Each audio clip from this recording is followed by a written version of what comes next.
अस्सलाम वालेकुम, कैसे हैं आप सब। उम्मीद करती हूँ आप सब खैरियत से होंगे। मैं भी अल्हम्दुलिल्लाह बिल्कुल ठीक हूँ। आप सबको मेरी तरफ़ से हज का ये मुबारक महीना बहुत बहुत मुबारक हो।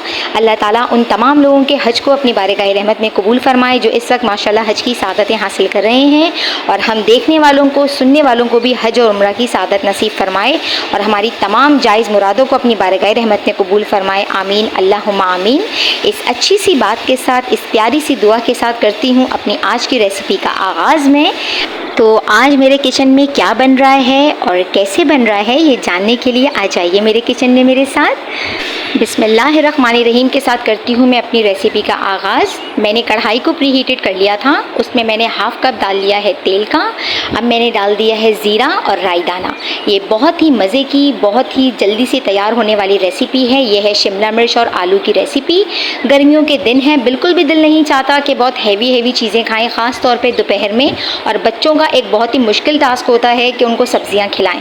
तो इस तरह की जब हम वेरिएशंस करते रहते हैं और उसमें जो है अपने मसाले डाल के इसको चटपटा बनाते हैं, तो बच्चे भी सब्जियां बहुत मज़े से खा लेते हैं। इन दोनों को डाल के मैंने कर लिया था, राई दाना और ज़ीरे को डाल के तकरीबन 2 मिनट तक अच्छे से सौते। अब जैसे ही इसमें प्यारी सी खुशबू आने लग गई तो मैंने इसमें डाल दिए अनियन। ये मेरे पास फ्रीज़ अनियन थी। इनको ऊपर नमक डालते हैं तो ये माशाल्लाह से बड़ी ज़बरदस्त सी फ़ौरन खुल जाती हैं। और जब भी आप इस तरह रखें तो आप भी ये टिप इस्तेमाल कर सकते हैं। हम अनियन को फ्रीज़ करते हैं तो जब उनको हम तलते हैं तो बहुत देर लगती है खुलने में, नमक डालते साथ ही वो फ़ौरन खुल जाते हैं। हमने इसको डार्क टोन पे बिल्कुल भी नहीं लेके जाना प्याज को, हमने इसको गुलाबी ही रखना है और मुसलसल हम चमचा चलाते रहेंगे, नहीं तो ये डार्क हो जाएगी। अब ये माशाल्लाह से प्याज हमारी डन हो चुकी है। बिल्कुल हमें इसी तरह का कलर, आप देख लीजिए, ऐसी ही कलर की हमें प्याज चाहिए थी, या मैं आपको दिखा रही हूँ, आप देख लीजिए। अब जैसे ही हमारी प्याज डन हो जाएगी तो हम इसमें ऐड कर देंगे अदरक लहसुन का पेस्ट। अदरक लहसुन का पेस्ट डालेंगे और अदरक लहसुन का पेस्ट डालने के बाद हम इसको, इसके कच्चापन दूर हो जाने तक भूनेंगे। प्लीज़ वीडियो को पूरा देखा करें, बहुत मेहनत लगती है हमारी वीडियो बनाने में। और आप लोग जो है अगर वीडियो को लाइक कर देते हैं तो बहुत अच्छा लगता है हमें। लाइक किया करें, शेयर किया करें, सपोर्ट करें एक दूसरे को, एक दूसरे का ख्याल करें। अब इंशाअल्लाह ताला जैसे ही इसका कच्चापन दूर हो जाएगा तो मैं इसमें ऐड कर दूँगी आलू। ये 2 मीडियम साइज़ के आलू थे। आलू डालने के बाद जो है मैंने इसमें डाल दिया है लाल मिर्च का पाउडर, धनिया पाउडर, और धनिया पाउडर डालने के बाद मैं डालूँगी हल्दी पाउडर। मसाले कम या ज़्यादा आप अपने हिसाब से कर सकते हैं। कुछ घर में ज़्यादा खाए जाते हैं, कुछ घर में हल्के खाए जाते हैं। अब ये मसाले डालने के बाद देखें कितने कम मसाले गए हैं। नमक मैंने स्टार्ट में डाल दिया था, मैं एंड में दोबारा चेक कर लूँगी। और ये मसाले डाल के मैं इसको अच्छे से कर लूँगी मिक्स। भुनाई बहुत जो है वो मैटर करती है। हम किसी भी चीज़ में जब भुनाई बहुत अच्छे से करते हैं सालन में तो उसका जायका बहुत अच्छा सा आता है। आप माशाल्लाह से ये मेरी तरह से बनाइएगा, जिस तरह मैं बना रही हूँ। आप यकीन मानिए आपको बहुत मज़ा आएगा, आप बहुत एंजॉय करेंगे। हर एक का अपना तरीका होता है बनाने का। इंशाल्लाह जब आप इस तरीके से बनाएंगे तो आपको बहुत अच्छा लगेगा। अब मैंने इसमें ऐड कर दिया है इस पोजीशन पे टमाटर का पेस्ट। ये 2 मीडियम साइज़ के टमाटर थे जिनकी मैंने प्यूरी बना ली है, पेस्ट बना लिया है। इनको मैंने ब्लेंड कर लिया था, 4 पीस काट के मैंने मिक्सी जार में डाले थे और इस तरह ये पेस्ट बन गया। अब टमाटर का पेस्ट डालने के बाद भी मैं आलू में कर दूंगी सारा अच्छे से मिक्स, ताकि इसमें भी मसाले जो हैं वो आ जाएं, मसाले का सारा फ्लेवर जो भी हमने डाले हैं। अब कवर कर दूंगी मैं 10 मिनट के लिए मीडियम टू लो फ्लेम पर। अब 10 मिनट बाद जो है हम चेक करेंगे कि हमारे आलू कितने डन हुए हैं। मैं भी आलू को चेक करके आपको बताती हूँ। मुझे उम्मीद है कि मेरे प्यारे प्यारे व्यूवर्स बहुत एंजॉय कर रहे होंगे मेरी इस रेसिपी को, इस कोशिश को जो मैं उनके लिए कर रही हूँ।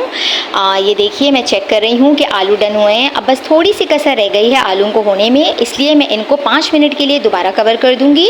अब जब 5 मिनट बाद मैं इसका कवर उठाऊँगी तो ये देखिए माशाल्लाह से ज़बरदस्त सी हमारी जो ग्रेवी की शक्ल आ चुकी है आलू की। मैं मसाले को अच्छे से मिक्स कर दूँगी ऊपर नीचे। देखिए अभी से ही माशाल्लाह कितना ज़बरदस्त कलर आ चुका है हमारी ग्रेवी का। अच्छे से मैं इसको मिक्स करके सारे मसाले को अब इसके अंदर ऐड कर दूंगी मैं कैप्सिकम यानी कि शिमला मिर्च। ये मैंने 2 शिमला मिर्च ली थी और इनको मैंने छोटे छोटे पीसेस में काट लिया था, स्क्वायर पीसेस में। आप चाहें तो इसको लंबाई में भी काट सकते हैं, लेकिन ये इस सब्ज़ी में ऐसे ही अच्छी लगती हैं तो मैंने इनको स्क्वायर में काटा था। अब शिमला मिर्च डाल के हम इसको अच्छे से मिक्स कर लेंगे मसाले के साथ। मसाला आपने जो है बिल्कुल अपने हिसाब से रखना है, अगर आप ज़्यादा रखना चाहें तो ज़्यादा भी रख सकते हैं। अब सारा हमने अच्छे से मिक्स कर दिया है सब्ज़ी के साथ।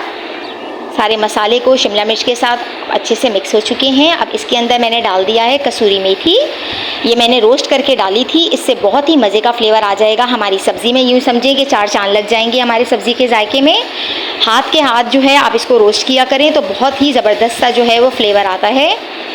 वो जो करके रख देते हैं उसकी वो बात नहीं होती, थोड़ी सी मेहनत होती है। जब हम खाने बनाते हैं तो जितने दिल से बनाते हैं वो उतने ही जायकेदार बनते हैं माशाल्लाह से। अब इस वक्त मैं इसमें डाल दूंगी तकरीबन हाफ़ कप से भी कम पानी डालूंगी मैं इसमें, ताकि शिमला मिर्च हमारी थोड़ी सी सॉफ्ट हो जाए। और इसको रख दूंगी मैं 5 से 10 मिनट के लिए दम पर। ये जैसे ही 5 से 10 मिनट दम पे जाएगी तो माशाल्लाह बस हमारी सब्ज़ी रेडी है। ये मैंने दम पे रख दिया है। माशाल्लाह से देखिए हमारा दम आ चुका है और ज़बरदस्त सी हमारी सब्ज़ी रेडी हो चुकी है। आ रहा है इसका फ़ाइनल लुक। आप लोग रेडी हो जाइए। माशाल्लाह लजीज सब्ज़ी जो है हमारी आप लोगों के सामने हाज़िर है। ये देखिए माशाल्लाह इसका फ़ाइनल लुक कितना ज़बरदस्त आया है। माशाल्लाह माशाल्लाह इतनी जायकेदार बनी थी, इतने मज़े की बनी थी और कितने कम मसालों के साथ हमने इसको तैयार किया है।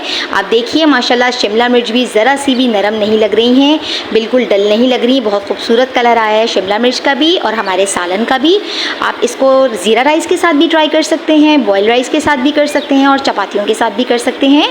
अभी गर्मियां हैं तो पराठे खाने का इतना दिल चाहता नहीं है हमारा। मैंने इसको सर्व किया था ज़ीरा राइस के साथ और ज़ीरे के रायते के साथ। आप भी इसको ज़रूर ट्राई कीजिएगा। मैं उम्मीद करती हूँ मेरी हर रेसिपी की तरह मेरे प्यारे प्यारे व्यूवर्स को मेरी ये रेसिपी भी बहुत पसंद आएगी। प्लीज़ मुझे सपोर्ट कीजिए, मुझे आपके प्यार आपके सपोर्ट की बहुत ज़रूरत है।